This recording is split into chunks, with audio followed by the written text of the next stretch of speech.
Hello दोस्तों, स्वागत है आप सभी का आपके अपने YouTube channel Sunday study point पे। हम आपके लिए लेकर आए हरियाणा सामान्य ज्ञान के बहुत ही महत्वपूर्ण प्रश्न हैं। चाहे आप किसी भी प्रकार की परीक्षा दे रहे हो, एसएससी द्वारा ली जाने वाली परीक्षाएं, Haryana police, lab attendant, supervisor, MPSW, staff nurse या अन्य किसी भी प्रकार की परीक्षा हो, उन सभी के लिए बहुत ही महत्वपूर्ण प्रश्न है। तो वीडियो को आप अंत तक देखते रहिएगा। वीडियो पसंद आई तो वीडियो को लाइक जरूर कीजिएगा। चैनल पर नए आए हैं, चैनल को सब्सक्राइब कर लीजिएगा और साथ में बेल आइकन को प्रेस कर लीजिएगा। हमारी अन्य वीडियोस देखने के लिए नीचे डिस्क्रिप्शन में या फिर आप चैनल के प्लेलिस्ट में जाकर वहां से हमारी अन्य वीडियोस देख सकते हैं, जो आपकी परीक्षा के लिए बहुत ही महत्वपूर्ण प्रश्न है और प्रत्येक टॉपिक पर आपको वीडियो मिल जाएंगी। तो चलिए आज के हमारे पहले प्रश्न पर चलते हैं। आज का हमारा पहला प्रश्न है, देशन में देश हरियाणा के लेखक कौन थे? लक्ष्मीचंद, उदय भानुहंस या ध्यानचंद भावना या उक्त में से कोई नहीं। देशन में देश हरियाणा के लेखक कौन थे? ये उदय भानुहंस हैं। ऑप्शन नंबर बी हमारा राइट आंसर रहेगा। गुरुद्वारा धमतान साहिब किसकी स्मृति में बनाया गया है? गुरु गोविंद सिंह, गुरु नानक देव, गुरु तेग बहादुर, युक्त में से कोई नहीं। गुरुद्वारा धमतान साहिब किसकी स्मृति में बनाया गया है? ये गुरु तेग बहादुर की स्मृति में बनाया गया है धमतान साहिब। चलिए अगला प्रश्न चलते हैं। फरल गांव में फल्गु उत्सव कब होता है? कि सोमवती अमावस्या पर होता है। ये फल्गु में फरल ग्राम में फल्गु उत्सव जो है ये सोमवती अमावस्या के दिन ही लगता है। चलिए अगला प्रश्न नंबर, हरियाणा विधानसभा के वर्तमान स्पीकर कौन है? तो ये आप इसे छोड़ दीजिएगा, कमेंट करके बताइए, क्योंकि ये 2018 में पूछा गया प्रश्न है ये उस समय के। चलिए अगला प्रश्न नंबर, गणगौर उत्सव जो है किस देवी के सम्मान में मनाया जाता है? सरस्वती, लक्ष्मी, गौरी या राधा? गणगौर उत्सव किस देवी के सम्मान में मनाया जाता है? ये गौरी, ये शंकर और गौरी के, या शंकर भगवान जो है और गौरी पार्वती जो है उनकी याद में मनाया जाता है ये गणगौर उत्सव। ये हरियाणा में जो है ये हिसार जिले में सर्वाधिक मनाया जाता है। बाकी तो ये बीकानेर, जोधपुर, इस राजस्थान में मनाया जाता है गणगौर उत्सव बहुत अधिक, किंतु हमारे हरियाणा में जो है ये हिसार जिले में अधिक मनाया जाता है। चलिए अगला प्रश्न चलते हैं। खालिस्तान गुरुद्वारा गुरुग्राम में स्थित एक लोक कथा संग्रहालय है। ये श्री कृष्ण संग्रहालय, देखिए कुरुक्षेत्र में श्री कृष्ण, जहाज कोठी मंडलीय संग्रहालय, धरोहर संग्रहालय जो ये कुरुक्षेत्र यूनिवर्सिटी में है, KUK में कुरुक्षेत्र ही है। तो उर्वशी संग्रहालय जो है ये गुरुग्राम में है। ऑप्शन नंबर सी हमारा राइट आंसर रहेगा। ठीक है, याद रखिएगा श्री कृष्ण संग्रहालय और धरोहर, ठीक है, ये दोनों ही है ना कुरुक्षेत्र में है। एक तो सरोवर के नज़दीक है तो, और ये कुरुक्षेत्र यूनिवर्सिटी में है धरोहर संग्रहालय। यदि आप कभी कुरुक्षेत्र जाएं, यूनिवर्सिटी जाएं, तो आप इन्हें जरूर देखिएगा। देखिए किसी को शायद ये मालूम ना हो कि धरोहर संग्रहालय कहाँ पर है। ये कुरुक्षेत्र यूनिवर्सिटी में है और बहुत ही सुंदर है। तो पूरी ही हरियाणा की झलक इसमें दिखाई देती है, बहुत ही सुंदर तरीके से बनाया गया। कभी आप जाएं तो आप ये समझिएगा आप यहाँ से 50 साल पीछे किधर से देख रहे हैं हरियाणा को। जरूर जाइएगा आप देखने के लिए। चलिए इसे छोड़ दीजिए क्योंकि वर्तमान लोक अध्यक्ष अभी बदले में। महात्मा गांधी के पहली बार हरियाणा के किस रेलवे स्टेशन से गिरफ्तार किया गया था? कि पलवल रेलवे स्टेशन से गिरफ्तार किया गया था महात्मा गांधी को। चलिए अगला प्रश्न चलते हैं हम। देखिए हरियाणा के वर्तमान लोकायुक्त कौन है? ये न्यायमूर्ति नवल किशोर अग्रवाल जी हैं, हरियाणा के वर्तमान लोकायुक्त हैं। चलिए अगला प्रश्न नंबर है, भारतीय मूल की अंतरिक्ष में जाने वाली पहली महिला कल्पना चावला किस स्थान पर जन्मी थी? ये करनाल में जन्मी थी। ऑप्शन नंबर ए हमारा राइट आंसर रहेगा। भारतीय मूल की अंतरिक्ष में जाने वाली पहली महिला जो है कल्पना चावला है, ये करनाल में जन्म हुआ था इनका और ये करनाल में रहने वाली थी। चलिए अगला प्रश्न चलते हैं। हरियाणा के इस जिले में सर्वाधिक विधानसभा चुनाव क्षेत्र हैं? गुरुग्राम, पानीपत, हिसार, यमुनानगर। हरियाणा के इस जिले में सर्वाधिक विधानसभा चुनाव क्षेत्र हैं, हिसार जिले में। ऑप्शन नंबर सी हमारा राइट आंसर रहेगा। सर्वाधिक विधानसभा क्षेत्र हैं हिसार जिले में। चलिएगा अगला प्रश्न चलते हैं हम। एक दंत कथा के अनुसार इस सरोवर का युद्ध के अंतिम दिनों में दुर्योधन द्वारा स्वयं को पानी के नीचे छिपाने के लिए प्रयोग उद्धत किए जाने का उल्लेख महाभारत में मिलता है। भीमकुंड, ब्रह्म सरोवर, सूरज कुंड या अथनी कुंड?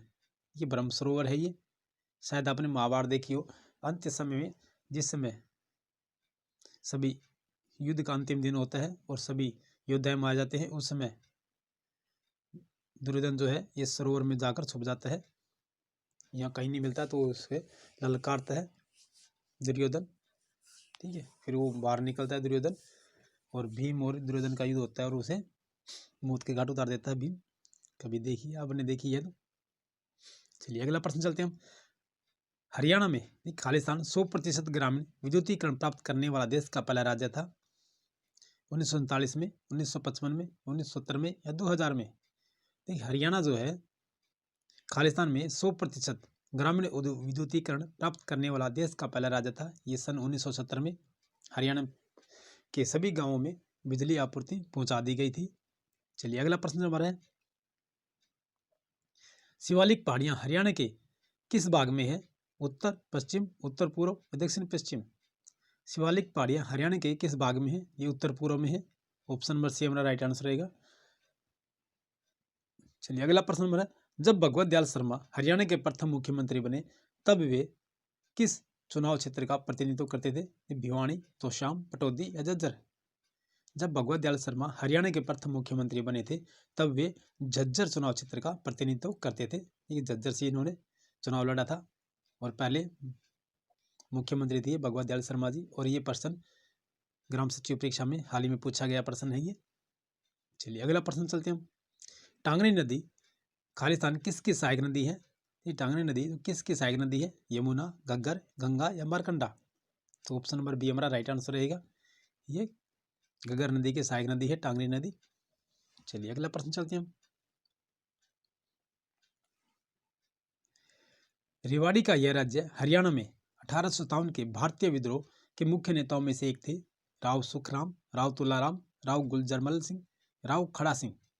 रेवाड़ी का यह राज्य हरियाणा में 1857 के विद्रोह के मुख्य नेताओं में से एक थे। देखिए राव तुलाराम जी हैं। ऑप्शन नंबर बी हमारा राइट आंसर होगा, रेवाड़ी से थे। चलिए अगला प्रश्न चलते हैं। हर्षवर्धन की जीवनी हर्षचरित एक संस्कृत कवि द्वारा लिखी गई है जो उसका संबंध थानेसर से वर्णित करती है। देखिए बाणभट्ट है।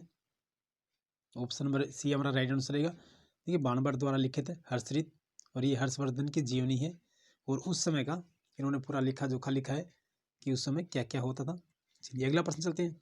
और ये थानेसर के राजा थे हर्षवर्धन जी, और इन्हीं के काल में चीनी यात्री ह्वेनसांग आए थे। चलिए अगला प्रश्न चलते हैं हमारे। वर्तमान स्वांग शैली की नींव रखने का श्रेय हरियाणवी परंपरा के अनुसार किसको देती है? किशन लाल भाट को है ये। ऑप्शन नंबर ए हमारा राइट आंसर रहेगा। वर्तमान स्वांग शैली की नींव रखने का श्रेय हरियाणवी परंपरा थी किशन लाल भाट को देती है। चलिए अगला प्रश्न चलते हैं हम।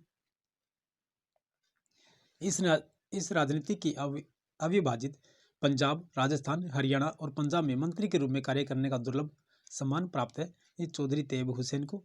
ऑप्शन नंबर बी हमारा राइट आंसर रहेगा। ये राजनीतिक थे अविभाजित पंजाब। देखिए इस समय जो पंजाब और हरियाणा एक ही थे, राजस्थान, ठीक है, उस समय अलग अलग नहीं हुआ था। पंजाब और हरियाणा एक ही थे। तो पंजाब, राजस्थान, हरियाणा और पंजाब में मंत्री के रूप में कार्य करने का दुर्लभ सम्मान प्राप्त है इन्हें चौधरी तैयब हुसैन जी को। चलिए अगला प्रश्न चलते हैं।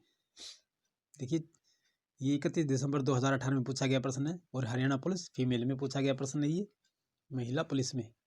चलिए अगला प्रश्न हमारा, वह इकलौता व्यक्ति जिसने 2 बार भारत के कार्यवाहक प्रधानमंत्री के रूप में कार्य किया है, ये जीएल नंदा है, यानी गुलजारी लाल नंदा, याद रखिएगा।